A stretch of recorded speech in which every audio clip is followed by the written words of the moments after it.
Next है हमारी exercise 10C। तो यहाँ पे हम ट्राइंगल से रिलेटेड क्वेश्चंस करने वाले हैं। तो सबसे पहले हम बात कर लेते हैं कि जो ट्राइंगल है वो होता क्या है। तो ट्राइंगल एक क्लोज्ड फिगर होती है जो 3 लाइन सेगमेंट से मिलके बनी हुई होती है।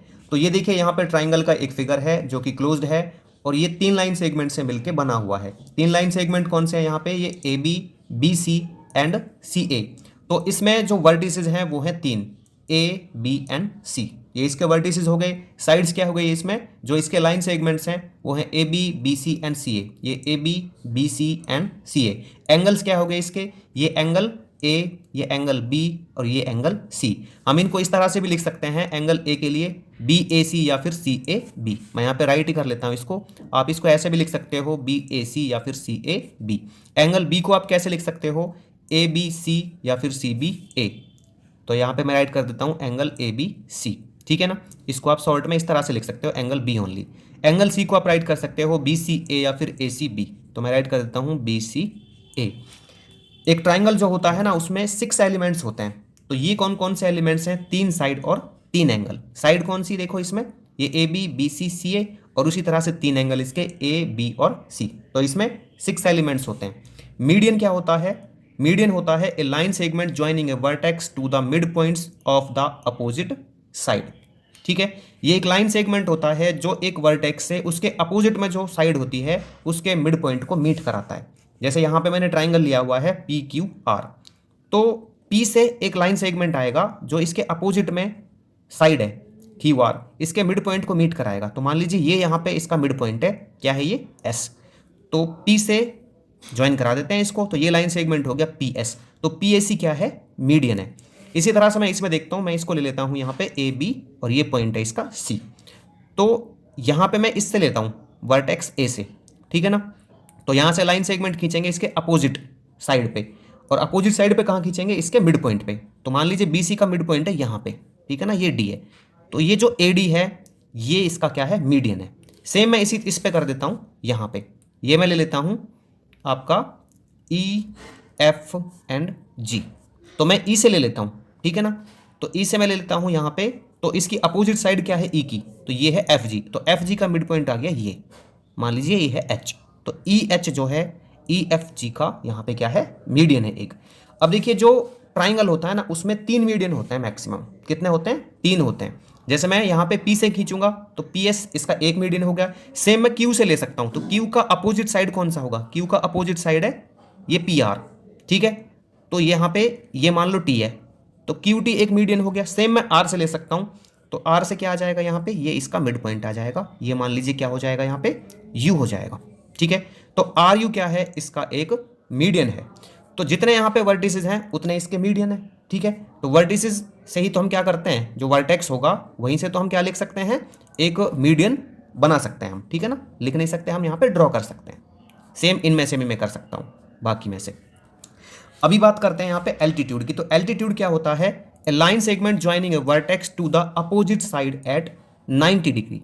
ठीक है, ये एक लाइन सेगमेंट होता है जो वर्टेक्स को ज्वाइन कराता है उसके अपोजिट साइड पे 90 डिग्री पे। जैसे मैं यहाँ पे ले लेता हूँ, ये है इसका A और ये B और ये C, ठीक है ना, ये इसके वर्टिसेस हैं। तो इससे लेता हूँ मैं वर्टेक्स A से, तो इसके अपोजिट में साइड है BC, ठीक है। सेम आपका वैसे मीडियन की तरह होगा, लेकिन बस इसमें मिड पॉइंट नहीं होगा, हमें बस 90 डिग्री पे ये मीट कराना है। तो ये इसका 90 डिग्री पे मीट हो जाएगा, ठीक है। ये है D। तो AD जो है वो क्या है, इसका मीडियन है, ठीक है। AD क्या है यहाँ पे, मीडियन है। सेम मैं इसमें लेता हूँ, तो ये क्या हो जाएगा यहाँ पे देखिए, ये मान लीजिए P है, ये Q है और ये R है। तो P का अपोजिट साइड क्या है, ये है QR। तो QR यहाँ से क्या करूँगा मैं, QR पे 90 डिग्री का एंगल बना लूँगा यहाँ पे सीधा डालते हुए एक लाइन, ठीक है। तो ये आ जाएगा। तो 90 डिग्री पे यहाँ पे क्या कराएगा, इसको मीट कराएगा। और ये मैं ले लेता हूँ S। तो PS क्या है, इसका एल्टीट्यूड है, ठीक है। अब देखिए जो एल्टीट्यूड है ना वो एक ट्राइंगल में 3 हो सकते हैं, ठीक है। 3 कैसे कैसे हो सकते हैं, जैसे मैंने इसका ले लिया यहाँ पे, एक तो हो गया PS। दूसरा मैं यहाँ से क्या ले सकता हूँ, देखिए अगर मैं इसको यहाँ पे 90 डिग्री का एंगल बनाऊंगे तो थोड़ा सा बाहर बनेगा ये, तो इसको थोड़ा प्रोड्यूस कर लेंगे हम, तो इस तरह से आ जाएगा ये, ठीक है ना। मैंने इसको डॉटेड कर दिया थोड़ा सा। तो इसको आप क्या लिख सकते हो, यहाँ पे S लिख सकते हो कि आपने RP को RS तक ड्रॉ कर लिया। सेम आपका कहाँ से हो सकता है, यहाँ से हो सकता है। तो ये आपका ऐसे आ गया यहाँ पे, ठीक है। तो ये 90 डिग्री का। तो इस तरह से एक ट्राइंगल में 3 एल्टीट्यूड हो सकते हैं और 3 ही मीडियन हो सकते हैं, ठीक है। अब बात करते हैं interior, exterior and triangular region की। तो ये मैं यहाँ पे एक ट्राइंगल बना देता हूँ, ये मैंने बना लिया ट्राइंगल, ये है यहाँ पे ए बी एंड सी, ठीक है। इसमें मैं ले लेता हूँ यहाँ पे ये डी, और यहाँ पे बाहर मैं ले लेता हूँ ई, यहाँ पे मैं ले लेता हूँ एफ, और ये एक जी, इसमें यहाँ पे आ गया एक एच, और यहाँ पे आ गया आई, ठीक है। तो अभी इसके इंटीरियर की बात करते हैं। तो इंटीरियर में कौन कौन से पॉइंट्स हैं इसके, ये हैं डी और एच जो इसके अंदर हैं, ठीक है। तो ये आ गया D and H point. Exterior की बात करते हैं, तो एक्सटीरियर में कौन कौन से पॉइंट्स हो गए, देखिए एक्सटीरियर में एक तो यहाँ पे ई हो गया, एक यहाँ पे आई हो गया। तो एक्सटीरियर में 2 ही पॉइंट्स हैं हमारे पास, ये हैं ई और आई। सेम इंटीरियर में भी 2 पॉइंट्स थे, डी और एच। अभी बात करते हैं इसके ट्राइंगुलर रीजन की, ठीक है। तो रीजन में इसके क्या क्या होगा, तो रीजन में क्या होता है, एक तो इंटीरियर वाले और एक लाइन वाले जो लाइन पे होते हैं, ठीक है।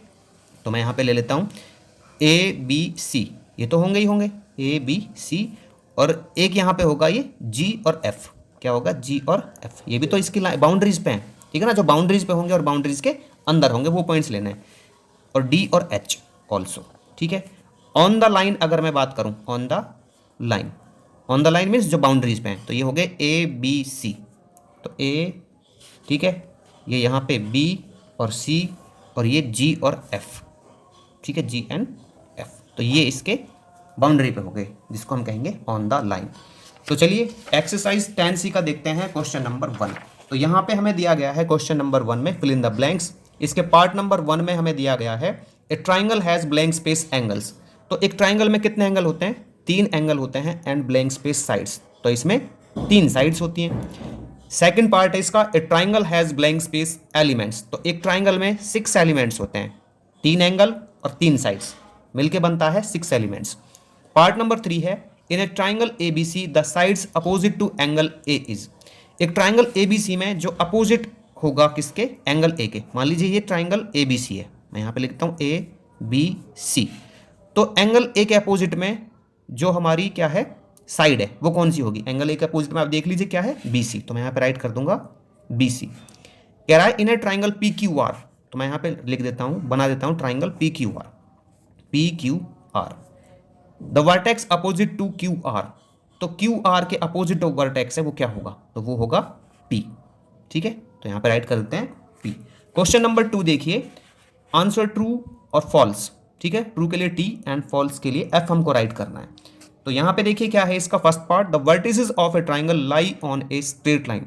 कह रहा है कि जो ट्राइंगल के वर्टिसेस होते हैं ना वो स्ट्रेट लाइन पे लाई करते हैं, तो ये फॉल्स होगा। फॉल्स क्यों होगा, अगर मैं इस तरह से लूंगा ट्राइंगल ए बी सी कि ये ए है और ये बी है और ये सी है, तो ये अगर सेम लाइन पे आएंगे तो ट्राइंगल कहाँ फॉर्म होगा, ठीक है। ये तो एक लाइन सेगमेंट हो गया, तो ट्राइंगल फॉर्म नहीं होगा, तो इसलिए ये फॉल्स होगा कि ट्राइंगल के जो वर्टिसेस हैं वो स्ट्रेट लाइन पे लाई करते हैं। पार्ट नंबर 2 है इसका, the triangular region includes the vertices of a triangle. कह रहा है कि जो ट्राइंगुलर रीजन होता है ना उसमें जो वर्टिसेस होते हैं ट्राइंगल के वो भी इंक्लूड होते हैं, तो बिल्कुल वो इंक्लूड होते हैं, वो हमने अभी बताया था थोड़ी देर पहले इंट्रोडक्शन में, ठीक है। पार्ट नंबर 3 देखिए इसका क्या है, एवरी ट्राइंगल हैज 3 मीडियंस। हर एक ट्राइंगल में 3 मीडियन होते हैं, तो बिल्कुल हर एक ट्राइंगल में 3 मीडियन होते हैं, ठीक है ना। ये भी हमने अभी डिस्कस किया था इंट्रोडक्शन में। पार्ट नंबर 4 है the altitude of a triangle drawn from a vertex to the opposite side bisect the side. ये कह रहा है कि जो ट्राइंगल होता है ना उसमें अपोजिट से जो वर्टेक्स एल्टीट्यूड खींचा जाता है वो क्या करता है, बाइसेक्ट करता है साइड को। अब मान लीजिए यहाँ पे मैं इस तरह का वो लेता हूँ ट्राइंगल, ठीक है, और इसको मैं ले लेता हूँ ये ए बी सी ट्राइंगल है, ठीक है भाई। तो ए बी सी ट्राइंगल है, तो इधर से मैं क्या खींचता हूँ, एल्टीट्यूड खींचता हूँ यहाँ से ए से। तो किस पे डालूंगा, ए से डालूंगा, तो इसकी अपोजिट साइड पे बी सी पे, ठीक है। तो यहाँ से एल्टीट्यूड सीधा आएगा 90 डिग्री बनाएगा इसको। तो ये क्या करेगा, बी सी को 2 बराबर भागों में बांटेगा इसके अकॉर्डिंग, लेकिन यहाँ तो नहीं हो रहा है, ये अलग है और ये अलग मेजरमेंट की होगी। यहाँ से दिख रहा है, देखने में पता लग रहा है कि ये बहुत बड़ी है और ये बहुत छोटी है, तो ये फॉल्स होगा, ठीक है। एक जो एल्टीट्यूड है वो जरूरी नहीं है कि हर बार ही क्या करे, अपोजिट साइड को बाइसेक्ट करे, किसी किसी केस में कर सकता है वो बाइसेक्ट उसको, ठीक है। जैसे इक्विलेटरल ट्राइंगल होगा तो उसमें कर देगा। क्वेश्चन नंबर 3 देखिए यहाँ पे, in the triangle drawn on the right ठीक है ना। जो यहाँ पे राइट में ट्राइंगल बना हुआ है पी क्यू आर, तो यहाँ पे हमको क्या करना है, इसको रीड करना है और इसमें जो पार्ट दिए गए हैं इनका आंसर करना है। तो कह रहा है the side opposite to vertex P, ठीक है, in triangle P Q R. तो ये ट्राइंगल पी क्यू आर है, इसमें पी के वर्टेक्स में क्या साइड होगी, तो ये पी क्यू आर में पी के अपोजिट में क्या होगी, तो पी का अपोजिट कौन सा होगा, जो इससे टच नहीं होगा, ठीक है, तो ये है क्यू आर। तो यहां पे मैं राइट कर दूंगा ये है क्यू आर। पार्ट नंबर 2 है the altitude from vertex P in triangle P Q R. तो पहले तो पी क्यू आर देख लीजिए, ये पूरा पी क्यू आर है। तो ये कह रहा है एल्टीट्यूड फ्रॉम वर्टेक्स पी, तो वर्टेक्स पी से एल्टीट्यूड कौन सा होगा, तो एल्टीट्यूड ये होगा जो 90 डिग्री का एंगल बनाएगा, तो ये होगा पी टी। क्या होगा, पी टी। चलिए आगे देखते हैं।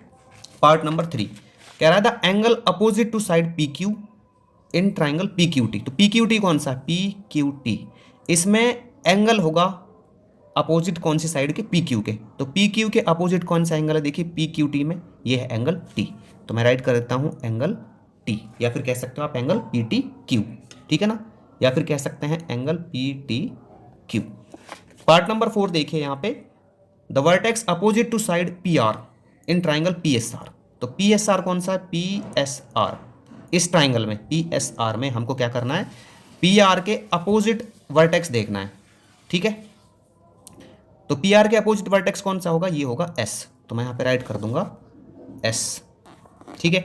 पार्ट नंबर 5 देखिए the median from vertex P in triangle P Q R. P Q R में जो मीडियन है, ठीक है, वर्टेक्स पी से, वो क्या होगा, तो पी से देखिए क्या है, ये तो इसका एल्टीट्यूड हो गया पी टी, और मीडियन हो जाएगा पी एस, जो क्यू आर को 2 बराबर भागों में बांटेगा, ठीक है। तो पी एस इसका क्या होगा, मीडियन होगा। तो मैं यहाँ पे राइट कर दूंगा पी एस। क्वेश्चन नंबर 4 देखिए name the points which are in triangular region P Q R. तो हमको क्या करना है, उन पॉइंट्स को बताना है जो इस ट्राइंगुलर रीजन में है। तो ट्राइंगुलर रीजन में कौन से होंगे, एक तो इंटीरियर वाले और एक ऑन द लाइन वाले। तो मैं यहाँ पे राइट कर लेता हूँ इनको। तो देखिए ये आ जाएंगे पी बी क्यू, ये आ जाएंगे पी बी क्यू, ठीक है, ए आर और ये एल, ठीक है, on the line and interior वाले। तो लाइन पे जो भी हैं और इंटीरियर में जो भी हैं वो सारे लिख लिए मैंने यहाँ पे। Which of these lie on the triangle P Q R. ये कह रहा है कि ट्राइंगल पी क्यू आर जो है ना, उसमें लाइन पे लाई कौन कौन से करते हैं, ठीक है। तो ये हो जाएंगे कौन कौन से, पी बी क्यू ए। अच्छा इसमें ना ये जो ट्राइंगुलर रीजन की बात कर रहा था, इसमें इंटीरियर वाले और रह गए, तो ये टी और ओ और आ जाएगा, टी और ओ। और इसमें lie on the triangle P Q R, ये कौन कौन से होंगे, P B Q A R. मैं यहाँ पे लिख देता हूँ P B Q A R और ये एल ऑल्सो, ठीक है। अब बात करते हैं इसके थर्ड पार्ट की, which points lie in the exterior of triangle P Q R. तो इसके एक्सटीरियर में कौन से पॉइंट्स हो गए, ये हो गया एम और एन, राइट कर देते हैं एम एंड एन,